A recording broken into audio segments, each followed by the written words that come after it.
What's up guys, I'm Zach and welcome back to Workshop Edits. In today's video, we're going to be doing some table saw maintenance. I was doing a glue up on top of my saw because it's a really flat surface to do panel glue ups on top of. And I had some craft paper down and I thought that would protect it from pretty much anything, but it looks like a lot of the moisture from like different drops of glue somehow just like bled through the paper, and there's a lot of surface level rust spots that I think if I don't take care of right now are going to become really problematic over time. So I figured why not just make a quick video out of this. There's a couple of these out there of people making these and showing different ways that they maintain their table saw. So I think like let's just go through the process on my side. I haven't done this with my particular saw since I got it, so it seems like a good opportunity to do it. Let's get started. I'm not really sure how well things are going to show up on camera, but there's just these really big rust stains, and obviously I was just doing a bunch of cutting up, so I think we're just going to start by lowering the blade. And something that I do on occasion is go back and just vacuum out the inside of the cabinet, wipe everything down that isn't like prone to rust, just to like keep it looking good. But I haven't done anything on top of this, so I just want to take care of it. So we got the blade down. I'm going to give the entire surface a vacuum, then we're going to clean it off. Then we're going to sand it down, and I'll take you through all of the grits that I'm going to do for that, and then we're going to give it one more nice cleaning, and then we are going to give it a paste wax finish, and that should hopefully, in theory, help it hold up for a long time, or at least for the foreseeable future, and get rid of all of these different little surface rust stains before they get any worse. The first thing I want to do is just use some WD-40. I'm just going to clean off like surface area of the entire thing. You don't have to overdo it with this.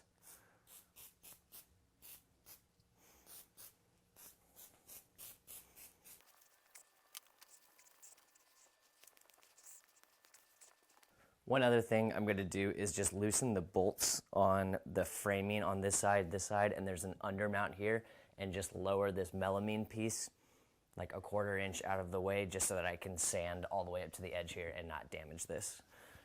Cool, that should give me enough room. All right, so this next step might be a little bit controversial. Not everybody feels comfortable doing this on their saw, but I've seen people do it in videos and it seems to work out great. So what I'm going to do is actually sand down the top of this cast iron surface. Obviously, this thing is rock hard, so like my orbital sander is not going to do hardly anything to it. It's really just to like smooth and get rid of all of the surface rust on it and keep it even. And we're just going to work through the grit. So I'm going to start with 100, then I'm going to do 150, then 240, 320, 400, and then I'll finish with 600. And then I'll probably go over it with something even finer for just actual flat hand sanding. So literally just going to work my way across here, go very slowly. I actually can move this base plate as well. And yeah, it should be fine. I think working up through the grits, like the lower, everything will get smoothed out as I move up through them. If you don't have sandpapers that go all the way up to this height, you can get a pack of a huge variety amount of 5.5 or 5-inch sandpapers on Amazon for like 20 bucks. One of the best investments I've ever done. So let's get started.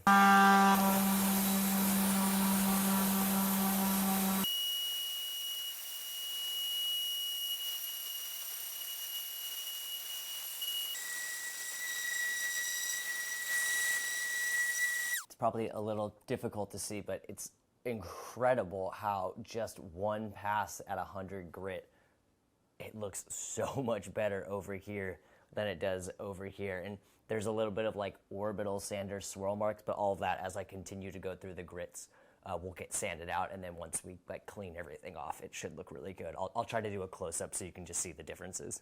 All right, so here is the entire surface after going over it with 100 grit. I ended up using 4 different discs because they get a little bit gummed up when you're sanding metal, and I think with the WD-40, but it came out great. So I'm just gonna work my way through the grits now. I'm not gonna show me doing all of that because it's super boring, but I'll come back and I'll show you the final product after I'm done with the orbital sander. All right, so we just finished sanding up to 600 grit. This looks really, really good. So the last things I'm going to do, or the last few things I'm going to do now are vacuum everything, just get all that fine dust up. I'm going to do another round of WD-40, clean that, and then I'll come back in an hour and we're going to do a coat of paste wax on top of this, and we'll raise the table back up, we'll put the vents back on, and this thing should be good to go.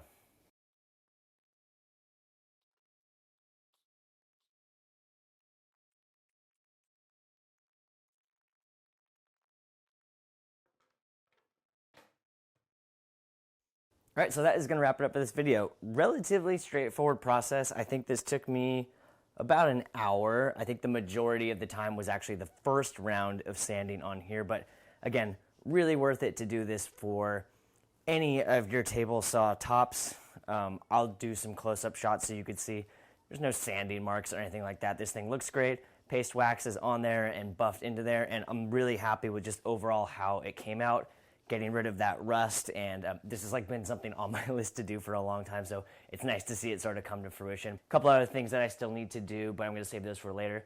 I need to raise this top back up so that it's perfectly flush with the cast iron top. I'm also just going to wipe it down because it's very dusty and a little bit of oil got on there.